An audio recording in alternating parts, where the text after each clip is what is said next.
Everyone, good morning. जय छठी मैया। कैसे हैं आप लोग? ऑफकोर्स अच्छे ही होंगे। छठी मैया की कृपा दुआ से सभी लोग अच्छे ही हैं। और आज जो है सच की अर्घ है ना, जिसको संध्या अर्घ कहा जाता है। तो आज हम आप लोग को दिखाएंगे कि हम लोग अपने घरों में छठ कैसे मनाते हैं। वैसे तो हम बिहारियों के लिए छठ सबसे ज़्यादा महत्वपूर्ण है ना, और सबके लिए है। तो सभी लोग अपने अपने घरों में छठ मना ही रहे होंगे, छठ की तैयारी चल रही होगी। और हम भी अपने घर में छठ मना रहे हैं, छठ की तैयारी कर रहे हैं। तो चलिए आप लोग को दिखाते हैं कि हमारे घरों में छठ कैसे होती है। और आप लोग जुड़े रहिए मेरे ब्लॉग के साथ अंत तक, क्योंकि हम सच की अर्घ और भोर की अर्घ दोनों को एक ही ब्लॉग में दिखाएंगे, तो ब्लॉग थोड़ा लंबा होगा। तो धैर्य से आप लोग मेरा ब्लॉग देखिएगा, है ना। तो चलिए आप लोग को दिखाते हैं कि तैयारी होना शुरू हो चुका है। हम सुबह सुबह नहा धोवा के आ चुके हैं और अब हम जा रहे हैं तैयारी करने के लिए। बने रहिए मेरे ब्लॉग के साथ अंत तक। तो यहाँ देख सकते हैं अर्घ में जो ठेकुआ और भुसबा बनता है ना, उसके लिए चुल्ली जला चुका है और अब इस पे बनेगा। तो अब यहाँ देख सकते हैं, यहाँ ठेकुआ जो बनेगा ना, उसके लिए आटा सना रहा है। और यहाँ हम बैठ चुके हैं इन लोगों की मदद करने के लिए, क्योंकि सभी लोगों को हाथ बटा के करना चाहिए ना। तो हम भी बैठ चुके हैं हेल्प करने के लिए। और मैं फर्स्ट बार ये सब कर रही हूँ, क्योंकि इससे पहले मैं कभी की नहीं हूँ।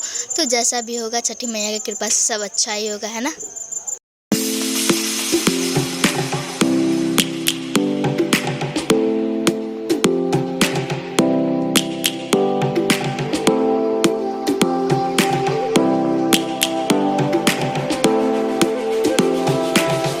और यहाँ देखिए, यहाँ ठेकुआ छना रहा है, जो हम लोग ठोक ठोक के रख रहे हैं। देख लीजिए, सब लोग मिलकर ठोक रहे हैं। हम फर्स्ट बार पहली बार मदद कर रहे हैं इन लोगों की, क्योंकि इससे पहले हम ना कभी किए हैं। लेकिन फिर भी देखिए कितना अच्छा हम ठेकुआ ठोक रहे हैं ना। और यहाँ ठेकुआ छना रहा है और यही ठेकुआ अर्घ में जाएगा। तो अब ठेकुआ बन के तैयार हो चुका और हम आ गए हैं दूसरे काम करने के लिए, यहाँ ईख काटने के लिए, क्योंकि सभी अर्घ में एक एक ईख पड़ेगा ना। तो हम अर्घ के हिसाब से ईख काट रहे, और इसमें इतना ज़्यादा मेहनत लग रहा है कि क्या ही बताए। मेरे से तो कट ही नहीं रहा है, देख ही सकते हैं आप लोग, बिल्कुल नहीं कट रहा था। कितना मेहनत करके तो हम ईख काटे हैं, बाय गॉड बहुत मेहनत लगता है ईख काटने में। देख सकते हैं हम कितना थक गए, वैसे ईख तक नहीं कट रहा है, दम नहीं है ना मेरे अंदर, देख लीजिए। आप लोग बस ऐसे ही बोलते रहते हैं कि मैं मोटू हूँ, लेकिन मेरे अंदर दम बिल्कुल भी नहीं है, एक ईंख तक नहीं कट रहा है मेरे से। Oh my God. तो यहाँ देखिए, अर्घ में जितना भी फल फ्रूट्स दिया जाता है ना, सब है यहाँ पे। और हम अभी तक इतना मेहनत से ईंख काट ही रहे, लेकिन अभी तक मेरा ईंख नहीं कटा है। और अर्घ में जितना भी फल फ्रूट्स दिया जाता है, सभी सामान यहाँ पे मौजूद है। तो अब हम लोग फाइनली जा रहे हैं अर्घ की तैयारी करने के लिए, चिट्टा उट्टा को सजाने, ताकि अर्घ घाट पे जा सके। देख सकते हैं। और यहाँ अर्घ में जितना भी सामान पड़ता है, सारा फल फ्रूट सब यहाँ आ चुका है। और यहाँ देखिए, यहाँ अर्घ की तैयारी की जा रही है। यहाँ पे सभी कोसिया में, सभी चीज़ों में पिठार लगा के और इस पर सिंदूर लगा के फिर इसमें सारा फल फ्रूट सबको सहता जाएगा, देख सकते हैं। और यहाँ हम भी पिठार लगा रहे हैं, हमको जैसे जैसे बताया जा रहा है वैसे वैसे हम कर रहे हैं, क्योंकि हम पहली बार कर रहे हैं ना, वो तो आप लोग को पता ही है, हम बता चुके हैं। तो इसलिए मुझे जैसे जैसे कहा जा रहा है हम वैसे वैसे ही कर रहे हैं। कोई बोलता है कि पूरा हाथ का छाप देने, कोई बोलता है छींटा देने, मुझे तो कुछ समझ में नहीं आ रहा था, मैं कन्फ्यूज़ थी। लेकिन फिर भी चलिए, जो सब कहता है वो हम कर रहे हैं।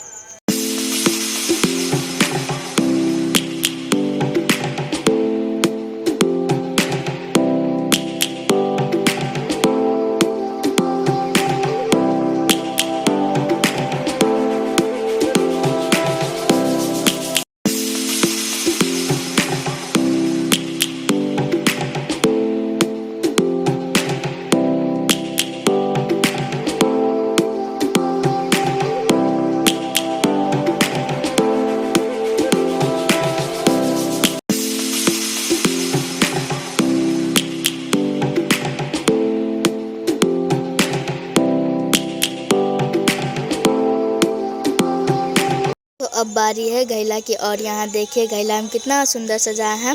तो देख सकते हैं, अब उस पर सिंदूर लगा रहे हैं।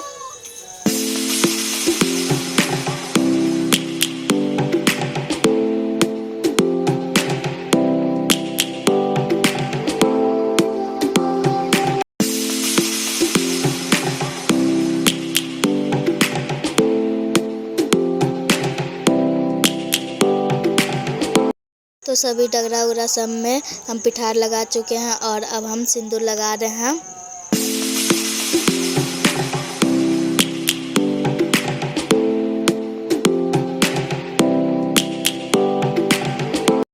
अब हम फाइनली अरग को सजाने की तैयारी कर रहे हैं। इसमें सभी फल फ्रूट को डालेंगे और जैसे जैसे मेरी दीदी दे रही है वैसे वैसे हम उस अरग में डाल रहे हैं, क्योंकि मुझे पता नहीं है कि कैसे कैसे और क्या क्या डालते हैं। तो मेरी दी एक एक करके दी जा रही है और हम उसमें डाले जा रहे हैं।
तो देख सकते हैं कि हम सभी चीज़ों में पिठार और सिंदूर लगा चुके थे, लेकिन ये जो है ना लोटा छूट गया था और इसलिए इसमें अब हम पिठार और सिंदूर लगा रहे हैं।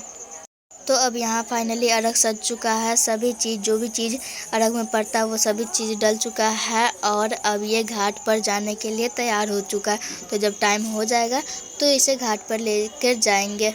तो देखिए फाइनली अरग घाट पर जाने के लिए तैयार हो चुका है, सज चुका है और अब यहाँ घाट पर ले जाने की तैयारी हो रही है।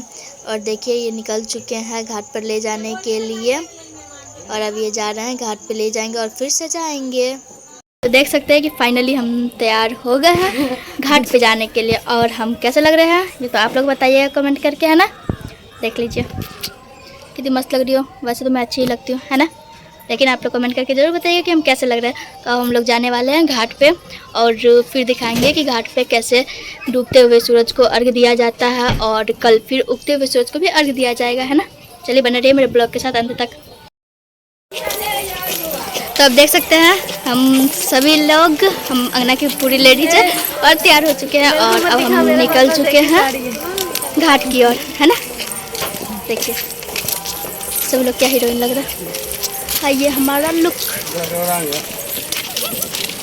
तो देखिए आप लोग से बात करते करते हम घाट पर पहुंच भी गए, क्योंकि हम लोग के घर से घाट बहुत ही नज़दीक है। तो हम लोग घाट पर पहुंच चुके हैं, देख लीजिए। और यहाँ पे भीड़ कितना ज़्यादा लगा हुआ है। तो हम तीनों तैयार हो चुके हैं, हम मम्मी और मेरी दी। देख सकते हैं कितने क्यूट लग रहे हैं हम तीनों, है ना। हम तीनों माँ बेटी है और बहुत ही ज़्यादा क्यूट भी लग रहा है।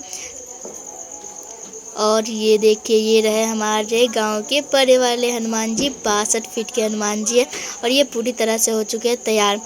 तो अभी इनका प्राण प्रतिष्ठा नहीं हुआ है, जब होगा तो आप लोग को घुमाएंगे। और यहाँ भीड़ देख सकते हैं कितना ज़्यादा लगा हुआ है। पूरा घाट पे ना दुकान उकान भी लगा हुआ था खाने पीने का सारा। और यहाँ देखिए यहाँ अर्घ दिया जा रहा है, सभी लोग बैठी हुई हैं। कहते हैं ना कि हम बिहारी हैं और लोग उगते हुए सूरज की पूजा करते हैं और हम डूबते हुए सूरज की भी पूजा करते हैं उतनी ही श्रद्धा से। तो यहाँ अब मेरी मम्मी और दी अर्घ दे रही है डूबते हुए सूरज को। दादी पानी में खड़े होके और पूजा कर रही है सूरज भगवान जी के।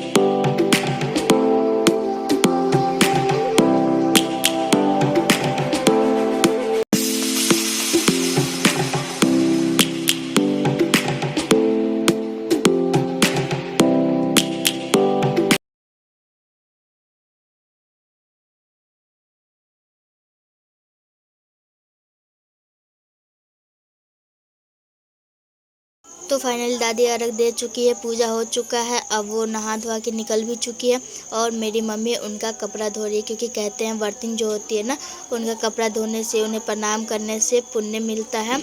तो मेरी मम्मी उनका कपड़ा धो रही है।